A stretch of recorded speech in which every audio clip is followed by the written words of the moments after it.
Telangana anti narcotic bureau వాళ్ళు plus Narsingi పోలీసులు కలిసి అల్కాపురి టౌన్షిప్లో ఒక అపార్ట్మెంట్లో అన్ ఇన్ఫర్మేషన్ రైడ్ కండక్ట్ చేయడం జరిగింది. దీంట్లో 107 గ్రామ్స్ కొకైన్, తర్వాత 25 గ్రామ్స్ మన ఎక్స్టటిక్ టాబ్లెట్స్ ఇవి సీజ్ చేయడం జరిగింది. దీని వాల్యూ అందాజా 30 lakhs ఉంటుంది. ఆ ముగ్గురులో ఒక అతను నైజీరియన్ ఉన్నాడు, ఇద్దరు లోకల్స్ ఉన్నారు. ఈ యాక్చువల్గా మన లోకల్లో ఉన్న వ్యక్తి మరికొండ అతను రాజేష్ అని, తర్వాత రాజమండ్రికి చెందిన వీర్రాజు, వీళ్ళిద్దరు కూడా ఈ నైజీరియన్ ఎవరైతే ఒనేకా అనే వ్యక్తికి ముందు నుంచి పరిచయం కస్టమర్స్గా. దాని తర్వాత ఇది బిజినెస్ మోడల్లో తీసుకొని వచ్చి పెద్దవాళ్ళకి పరిచయం అయిన తర్వాత కొంతమంది సప్లై చేయొచ్చు అని చెప్పి అతనితో రిలేషన్ పెట్టుకోవడం జరిగింది. ఇప్పుడు గోవా నుంచి ఈ డ్రగ్ని ఇతను ఒనేకా ఇక్కడికి తీసుకొని వచ్చినప్పుడు మన వాళ్ళకి నమ్మదగిన సమాచారం దొరకటం, దాని మీద రైడ్ చేసి వాళ్ళని అదుపులోకి తీసుకొని వీటిని సీజ్ చేయడం జరిగింది. ఈ రాజేష్ అనే వ్యక్తిని ఈ వెడ్డింగ్ ప్లానర్గా ఇక్కడ చేస్తుంటాడు.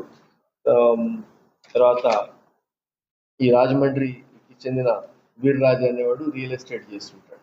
ఈ ఓయంకా ఎవరైతే నైజీరియన్ ఉన్నాడో అతను అసలు ఫస్ట్ మన ఇండియాలోకి ఎంటర్ అవటమే ఒక ఫేక్ పాస్పోర్ట్ మీద, సుడానీస్ పాస్పోర్ట్ మీద 2022లో ఇండియాకి ఎంటర్ అవుతాడు, స్టూడెంట్ వీసా మీద.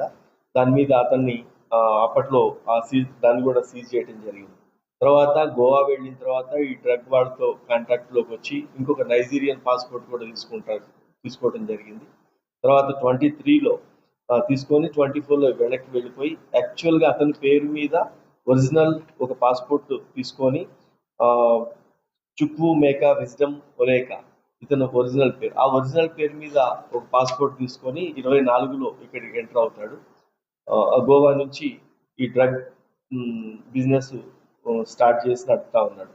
యాక్చువల్గా బూచి అనే వ్యక్తి అతను కూడా నైజీరియానే, బయట ఉంటాడు, ఈ డ్రగ్ పెడలింగ్ చేయిస్తూ ఉంటాడు ఇటువంటి వాళ్ళందరితో.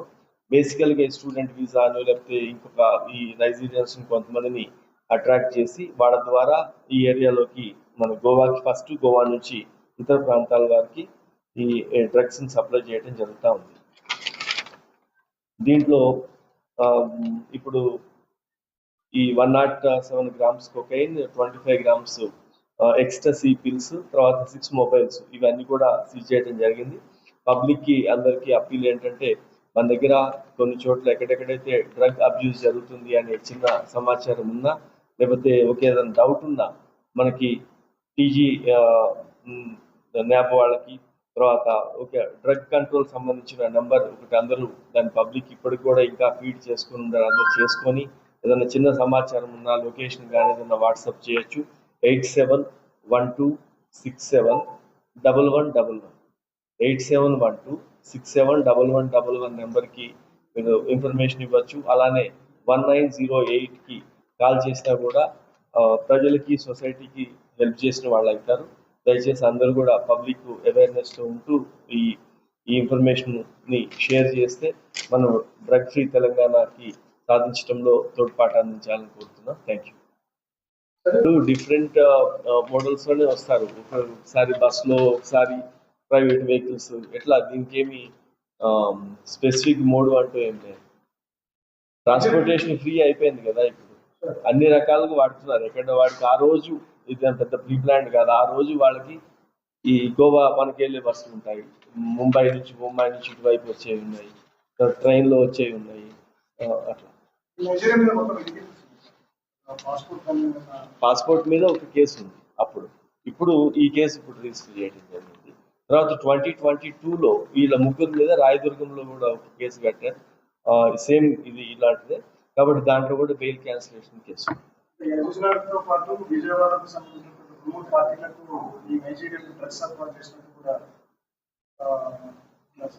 ఇప్పుడు ఈ నైజీరియన్ కానీ వీళ్ళు కానీ ఇప్పుడు మన దగ్గర ఉన్న పట్టుకున్న వీర్రాజు కానీ, రాజేష్ కానీ, నైజీరియన్ కానీ వీళ్ళు చెప్పే ప్రాథమిక సమాచారాన్ని బట్టి ఇప్పుడు మనం అన్ని డిస్కస్ చేసుకోలేము. వాళ్ళు చాలా ఇన్ఫర్మేషన్ ఉంది, వర్కౌట్ చేస్తున్నారు. దాని తర్వాత వాళ్ళని మనం పోలీస్ కస్టడీ తీసుకొని క్రాస్ చెక్ చేసుకున్న తర్వాత వివిధ కోణాల్లో దాన్ని నిర్ధారించుకున్న తర్వాతనే వేరే వాళ్ళ దగ్గరికి మనం వెళ్ళటం జరుగుతుంది. లేదు, మనకి రాజేష్ అనే వ్యక్తి వెడ్డింగ్ ప్లానర్ చేస్తాడు. అతను అల్కాపూర్లోనే ఉంటాడు. అతని దగ్గరికి ఇప్పుడు ఈ వీర్రాజు ఎవరైతే రాజమండ్రి అతను తర్వాత ఈ ఓమేకా అనేవాడు ఇద్దరు వచ్చి రావడం జరిగింది పరిచయం.